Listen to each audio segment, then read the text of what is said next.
അപ്പൊ മാഷെ ഇലക്ഷൻ കഴിഞ്ഞ് കാണുമ്പോൾ പറയാൻ എന്തുണ്ടാവും മാഷിന്?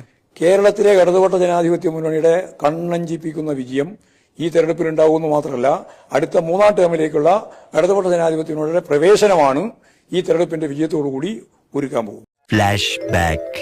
സംസ്ഥാനമാകെ UDF കൊടുങ്കാറ്റ് ആഞ്ഞുവീശിയപ്പോൾ LDFന്റെ കോട്ടകുത്തളങ്ങളെല്ലാം തകർന്നടിഞ്ഞു. ഏത് പ്രതിസന്ധി ഘട്ടത്തിലും ഇടത്തോട്ട് മാത്രം ചാഞ്ഞിരുന്ന ഇടങ്ങളിൽ പോലും UDF കുതിച്ചു.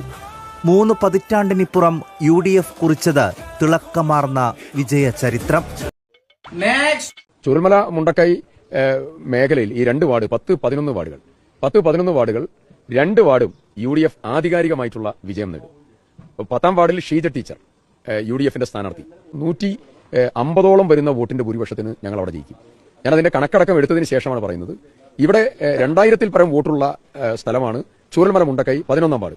ഈ 11ാം വാർഡിൽ ഞങ്ങളുടെ ഭൂരിപക്ഷം 250 വോട്ടിന്റെ പ്ലസ് വോട്ടിന്റെ ഭൂരിപക്ഷത്തിന് UDF ജയിക്കും. ഞാൻ കണക്കടക്കം പറഞ്ഞുകൊണ്ടാണ് സംസാരിക്കുന്നത്. Flash back. ഈ വലിയ ദുരന്തമുണ്ടായിട്ടുള്ള ചൂരൽമല മുണ്ടക്കൈ വാർഡിൽ LDF വിജയിച്ചിരിക്കുന്നു എന്നുള്ളതാണ്. അത് കൃത്യമായ വലിയ പൊളിറ്റിക്കൽ മെസ്സേജ് കൂടിയാണ് അത് എന്നുള്ളത്.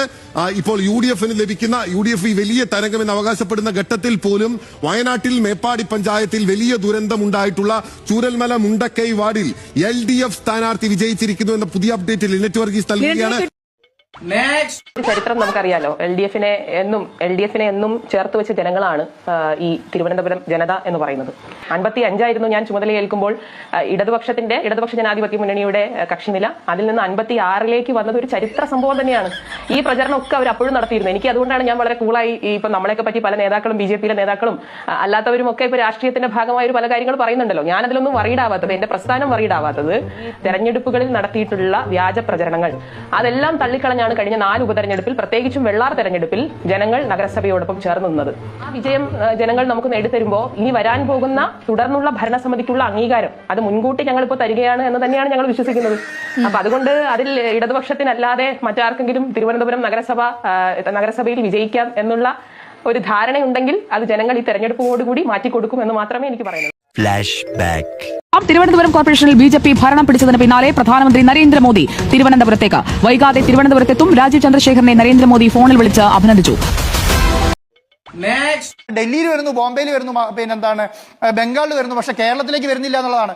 മെസ്സി വരുന്നില്ലെങ്കിൽ ഇന്ത്യയിലില്ല, എവിടെയില്ല. കേരളത്തിലേക്കും ഇല്ല, ബംഗാളിലും ഇല്ല, ഡൽഹിയിലും ഇല്ല. വരുന്നുണ്ടെങ്കിൽ കേരളത്തിലേക്കുണ്ട്. Flash back.